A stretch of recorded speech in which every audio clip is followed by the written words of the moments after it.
Viewers welcome to Anantha health. నేను miss via Varma.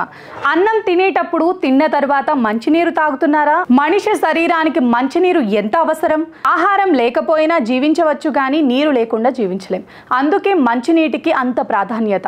ఇప్పటికీ మంచినీటి కోసమే దేశాల మధ్య యుద్ధాలు కూడా జరుగుతున్నాయి. భవిష్యత్తులో కూడా నీటి కోసమే యుద్ధాలు జరగబోతాయని నిపుణులు అంచనా వేస్తున్నారు. కనీసం ప్రతిరోజు 8 గ్లాసుల నీరు లేదంటే 3 నుండి 4 లీటర్ల మంచినీరు తాగుతుండాలని వైద్యులు చెబుతుంటారు. భోజనం చేసే సమయంలో ఎక్కువ మంది మంచినీరు తాగుతుంటారు.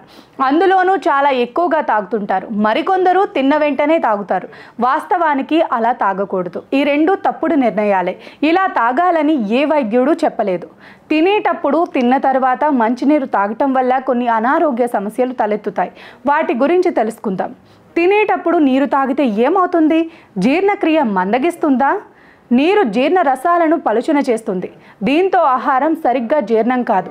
పోషకాల శోషణం తగ్గుతుంది. జీర్ణం సరిగా జరగకపోతే ఆహారంలోని పోషకాలు శరీరంలోకి సరిగ్గా అవశోషణ అవ్వవు. కడుపు ఉబ్బరం, గ్యాస్. నీరు జీర్ణ వ్యవస్థలోని వాయువులను పెంచి కడుపు ఉబ్బరం, గ్యాస్ వంటి సమస్యలకు దారితీస్తుంది. ఎసిడిటీ, కొంతమందికి ఎసిడిటీ సమస్య మరింత తీవ్రమవుతుంది. ఇవి తెలుసుకోండి. నీరు ఎప్పుడు తాగాలి? భోజనానికి 30 నిమిషాల ముందు. భోజనానికి 30 నిమిషాల ముందు ఒక గ్లాస్ నీరు తాగటం వల్ల జీర్ణక్రియ మెరుగుపడుతుంది. అన్నం తినేటప్పుడు లేదా తిన్న వెంటనే నీరు తాగటం ఆరోగ్యకరమైన అలవాటు కాదు. జీర్ణక్రియ సక్రమంగా జరగటానికి, పోషకాలు సరిగ్గా శోషణ అవ్వడానికి భోజనానికి ముందు లేదా తర్వాత కొంత సమయం తీసుకొని నీరు తాగటం మంచిది.